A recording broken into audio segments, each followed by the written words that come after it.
Hello दोस्तों, स्वागत है आपका मेरे इस चैनल अब्दुल एडुकेयर में। तो आज की इस वीडियो में हम सीखने वाले हैं 7वीं कक्षा की हिंदी की कविता फूल और कांटे। ये कविता की कवि है अयोध्या सिंह उपाध्याय हरिओद। तो चलिए आज की हमारी कविता स्टार्ट करते हैं। है जन्म लेते जगह में एक ही पौधा उन्हें है पालता, रात में उन पर चमकता चांद भी एक ही सी चांदनी है डालता। तो चलो अभी हम ये फर्स्ट पैराग्राफ को समझ लेते हैं। है जन्म लेते जगह में एक ही, मतलब जो फूल और ये जो कांटे हैं वो दोनों एक ही जगह में जन्म लेते हैं और एक ही पौधा उन्हें पालता है, एक ही पौधा उनका भरण पोषण करता है, एक ही जगह में उन लोग जन्म लेते हैं। फूल और कांटे दोनों एक ही पौधा उन्हें पालता है, एक ही पौधे पर उन दोनों उगते हैं और एक ही जगह में उन लोग उगते हैं, न कहीं दूर दूर। तो यही हमारी 2 लाइन में बताया गया है। अब आगे की 2 लाइन देखते हैं। रात में उन पर चमकता चांद भी एक ही सी चांदनी है डालता, मतलब जो रात में जो चमकता चांद है वो एक ही सी चांदनी उन पर डालता है, ना कोई अंतर नहीं करता उनमें कि फूल है तो मैं ज़्यादा चांदनी डालूंगा, कि कांटा है तो मैं कम चांदनी, ऐसा कोई अंतर नहीं होता। दोनों में एकदम बराबरी से चांदनी डालता है चांद हमारा। तो वही बताया गया है, दोनों एक ही जगह पे जन्म लेते हैं, एक ही पौधा उनका भरण पोषण करता है। रात का जो चांद है वो रात का जो चमकता चांद है वो एक ही सी चांदनी दोनों पर डालता है।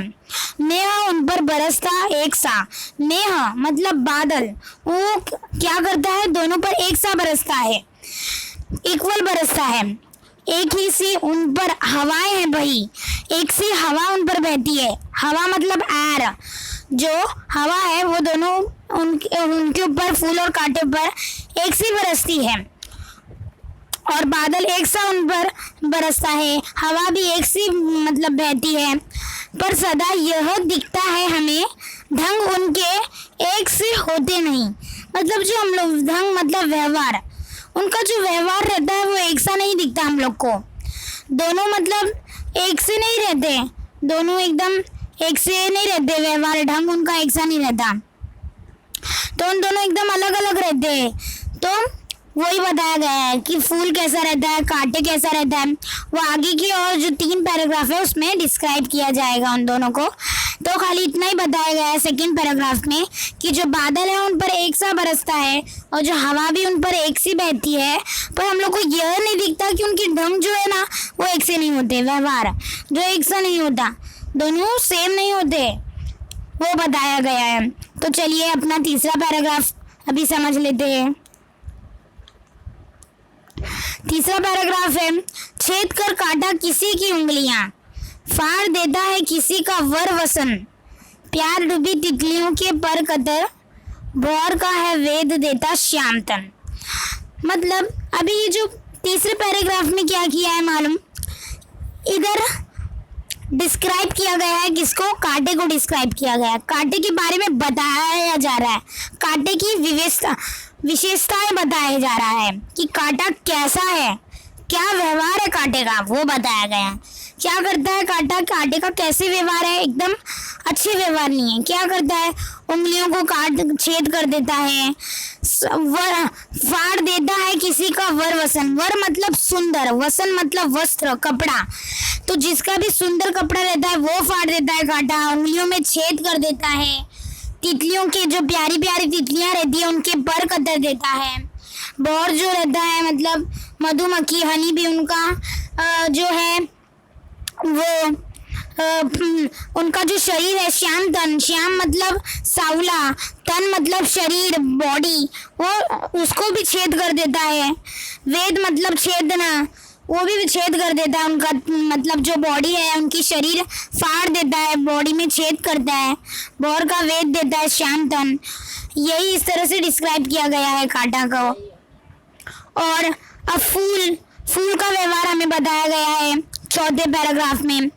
फूल लेकर तितलियों को गोद में, भौर को अपना अनोठा रस पिला, नीज सुगंध और निराले रंग से है सदा देता कली जी की खिला।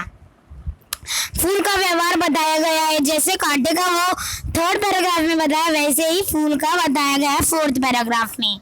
फूल क्या करता है? तितलियों को गोद में लेता है, भौर को अपना अनूठा रस पिलाता है, मीठा रस पिलाता है, वही व्यवहार के बारे में बताया गया है।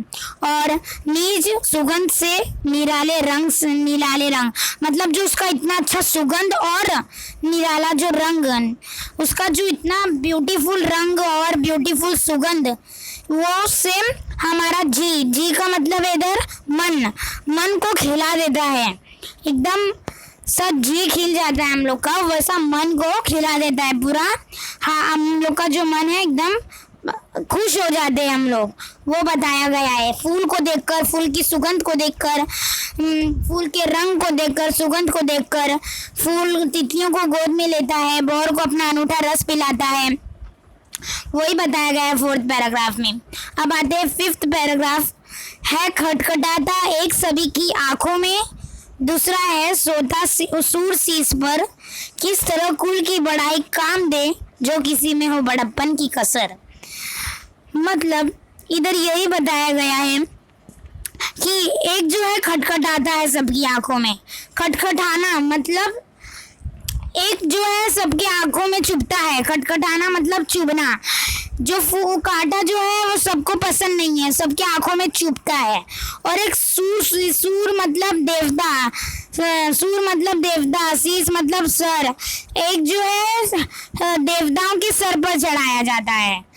मतलब दोनों के बीच में का डिफरेंट बताया जा रहा है, दोनों कैसे हैं।